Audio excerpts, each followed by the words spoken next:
talking PR and the longevity of it for businesses going forward. Joining me today, author and media trainer Marion Scher, former CEO of Prisa, Margi Moscardi, MD of Draft FCB, Mpufane, and Chief Communications Officer at Talk to Us, Daniel Munslow. But before we get into our discussion, we recently attended the Prisa conference where these topics were under debate. Let's take a look. PR people, they love to tell stories, their stories, in the best possible light. Recently, PR practitioners gathered at Gold Reef City in Johannesburg to discuss new ways of spin. And they agree, it's not an easy job. I think that as public relations practitioners, one of the areas where we're most criticized is for our lack of measurement. So, we sort of told that we don't really measure the tangibles, and that has been our challenge as an industry, to map our impact against bottom line. These days, PR companies are everywhere. You open an email, SMS or new media and they're there. But how do you tell a media practitioner from a blogger? How do you distinguish between news and noise? But the key to it is to have something significant and relevant to say, not just to announce a company or a product, because then you might as well put your money into advertising and advertise somewhere where no one's going to see your message. In fact, PR is so ubiquitous that there's even an argument that PR is taking over from advertising. Sometimes you want to pay to get a particular message across, whether it's a sales promotion that you're having, a new brand that you're introducing, and on other occasions you want to make sure that people really understand the value of your organization as a whole. Perhaps there's a scandal and you need to put your side across. Companies spending more time and more money on the PR budget than on advertising budget. Below the line, above the line. All of those trends have been evolving for many years. What is important is that we actually move away from, finding our own little turf and fighting for our own turf, but actually finding the commonalities between the various industries, and that's also been tried for many years by integrated communication, is to actually build onto that and take the wonderful things that we both, or all the industries have to offer, and work to the betterment of our clients. New media has also forced old PR dogs to learn new tricks. Facebook, Twitter, you name it, they'll use it. You cannot think that you can communicate effectively out there without using social media. We are seeing a large amount of people, a high proportion of internet users in particular, moving into social networking and social media. And that forces the PR industry to also grapple with those areas and not just come to terms with them, but in fact use them to communicate with this emerging audience. But how is business adapting to this new way of getting your message across? In many ways, PR is more cost-effective than traditional advertising. There's no question that, especially for new businesses and startup businesses that don't have massive advertising budgets, PR is the solution to that particular issue. There absolutely is a paradigm shift, and that paradigm shift is being driven by one of the chapters of the King Committee report into corporate governance, which brings the concept of stakeholder management and building and developing two-way communication channels with your key stakeholders to boardroom level. And I think that is really going to drive a paradigm shift in how we communicate and what we communicate, and the importance that we place on honest, trustworthy communication in an organization. The days of merely sending press releases will soon be behind us. In July 2010, international PR practitioners set new declarations of measurement principles, where the emphasis was placed on results. The consultants in Southern Africa have been discussing this for some time now. We've had workshops around the country talking about measurement. The focus has been on media measurement, but not just media measurement, also measurement of total campaigns and total public relations activity. And where we're moving to now is away from just measuring our outputs. We've tended to just measure our media outputs and say our AVE this is this or our reach is this. But what does that mean? What does it translate to in terms of an outtake? Has it changed attitudes? Has it changed perceptions? Some commentators credit PR with the success of Africa's first FIFA World Cup. It was a coup for the continent, but how can PR leverage this success to punt Africa's case at the top of the agenda? We always hear the cliche that we only hear the bad news from Africa and that there is so much good news that doesn't get covered. And that's very, very true. And in fact, the PR industry has a significant role to play in getting those good news stories out. But the key to that is not to engage in what's called sunshine journalism, not to say everything is rosy and there's no bad things. It's to acknowledge the negative and the bad while publicizing and promoting the good and the success stories. It seems like, Daniel, the days of sending just the press release are really over, isn't it? So it's more of a move towards being an integral part of the business if we talk about communication and specializing in that, and also knowing the company objectives and also achieving company objectives. Are we seeing a move towards that at the moment? I think we definitely are, Jackie. We're finding an era where we can no longer look at individual fields of public relations. We need to look at it as an integrated communication approach. That came out very strongly recently in the King Report 3, Section 8, that deals with stakeholder engagement.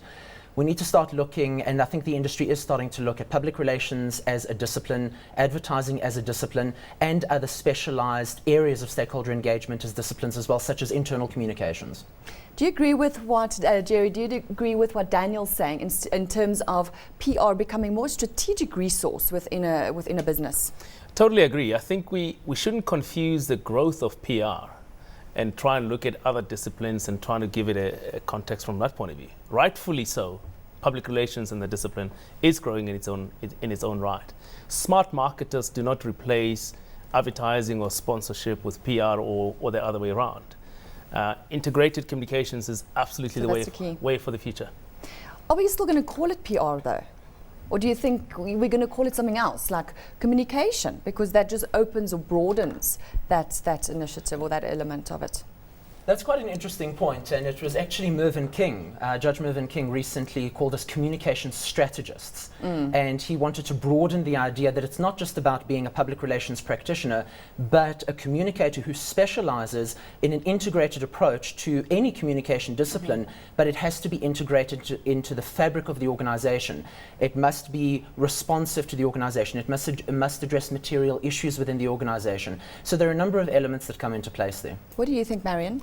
It's interesting listening to Jerry and Daniel. I think one thing that's come through, and especially at the recent PRISA conference, was that public relations, as you've just said, it's much more than sending press releases. I think it's about relationships as well. And whether you're a public relations agency or a communications agency, or whether you are a communication department in a company, it's all about building relations with your clients, but very much with the media. So do we call it public relations or do we call it media relations? Absolutely. Margi? Well, do you want to take that question? Yes, yes. Well, I've always been of the opinion that the words say what they are, public and relations. So whoever your public is, whether it's internal, whether it's community, whether it's through the media, that's what it is, public relations. And you can call it stakeholder relations, you could call it any of those things. Environmental communication is another one. And through that, you find that the role is simplified and set out quite clearly. Relationships with your publics. So you're happy with it to stay as public relations? You don't think it needs to be repositioned to say, look, it's more strategic as a role within a company, therefore we need to reposition PR? I think it should be repositioned, and I'll tell you why, and it may be contradictory. And that's historic. It's because of the terminology, it's because of what practitioners themselves call themselves as PRs and PROs, and they don't take themselves seriously, you know. Whereas when they have to say it out in full, I am a communication strategist, somehow or other. Different connotation to that, isn't it? It's a bit more serious. And whether you like it or not, it's actually the same thing. But the thing is, how many of them can really call themselves communication strategists? And I think, as a media person myself, and you know, Margi, that there's always been a bit of a war between public relations and media. There shouldn't be.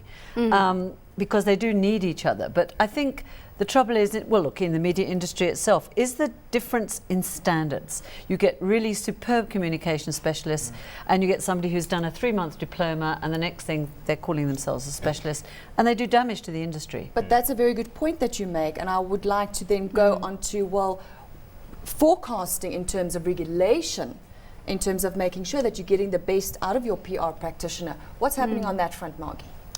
Well, quite a lot is happening. It's taken years and years for anything to happen at all. And at the moment, there is a government gazette out about professional bodies. The services CETA is very active. There's a quality council for trades and occupations. And there's international benchmarking on entry qualifications. The top qualifications for accredited public relations practitioners and business communicators, those have been done ages ago. But the entry level is the problem.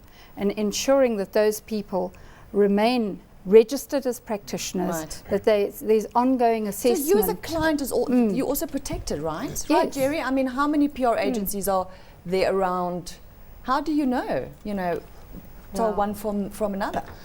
I suppose it goes across different industries, and it's not uniquely in the world of communications. But the good thing about legislation is it helps address the issue on the client side as well. Right, absolutely. Clients must now insist on some standards, and clients must insist on accreditation, and be sure that they're paying for a service that's being delivered by an accredited professional 100%. with a track record. So it's protecting the client at the end of the day. What about ethics?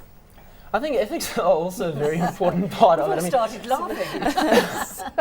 well, I think there's so many different areas that one can look at when it comes to that in terms of, product launches. When does it become a bribe to take something from very a fine company? line, that. There's a very, very fine line. I'm not sure where you actually draw that line, to be very honest. But there definitely is an area, a grey area there, in terms of where that is. Because in many cases, for example, a journalist might have to take something in order to be able to do a write-up on it, and then they're told that they can keep that particular product. Then the thing is they've written it, and that was their task in the first place, but then they're asked to keep it. Do they give it back? I know that a number of government... if it's a BMW. Yes. Well, indeed, they're not probably keep it. But I think if you look at some government departments, they've got very, very strict policies in terms of ethics. And if they're given anything worth more than, I think, 50 Rand, it's actually put into a pool within that government department, and it's given to charity at the end of the year. Maybe some companies to company. It does, definitely. Yes. Newspapers, it's 100 Rand. Anything more than 100 Rand, Gosh, and you have what do you to. get for 100 Rand? I know, but if it's over 100 Rand, you have to clear it with the editor. It's the same policy. But a few years ago, there were a lot of these lavish launches, weren't there, Marion? I Oh, think my that was back in the goodness. day when everyone had huge Absolutely. budgets. I don't Yes. think it happens anymore. I Not mean, so does much. it? No, I've been flown first class. I mean, I remember one trip was we didn't know what was going on. We got in this aeroplane and we were flown around the skies around Cape Town to sample SA's new menus. And I've had much more elaborate ones than that. And I've often thought, well, why? Yeah. Really what a journalist wants is a good story. Give us a good story. We don't need the frills. And I think today newsrooms have cut down their staff. Everybody is short of time. And I think that's a lot to do with it. I think those days are over. I'd be interested to hear what Margi felt about that. No, I think so too. I mean, when they brought the Concorde out here, do you remember? I mean, it could hardly get up in the air and it was down again. What a waste of money. When Does it really work is the question. It doesn't work because a lot of it's great for Concorde, but what were they actually launching? It was a motor car. It did used to work, but it doesn't now. But what do you think? Well, in the Does it work? 2 points. Firstly, is we live in an age of where there's a whole lot of scrutiny, transparency. So if there's gifting that happens, if there's flashy invitations that arrive on someone's desk, etc., there's all sorts of regulation now, all sorts of governance issues that dictate that you announce, It's a lot that more you declare. regulated. Absolutely. So I think that's where we're also seeing a drop in that because companies know they can't really. And that's all we ask. You declare, and then we know it's out. It's out in the open. So we're not saying you shouldn't accept. We are saying declare, and then we know it's out in the open. So that's the first thing. The question on whether these incentives work. The truth is, ultimately, we promote brands, products, services to human beings. An emotional response is the best thing you could hope for. And if you're giving somebody practical experience of a new product, a new service, whatever the case is. Sure. That's how you elicit a response. And I'm sure equally with a journalist, you'd aim to achieve the same. It depends on the product.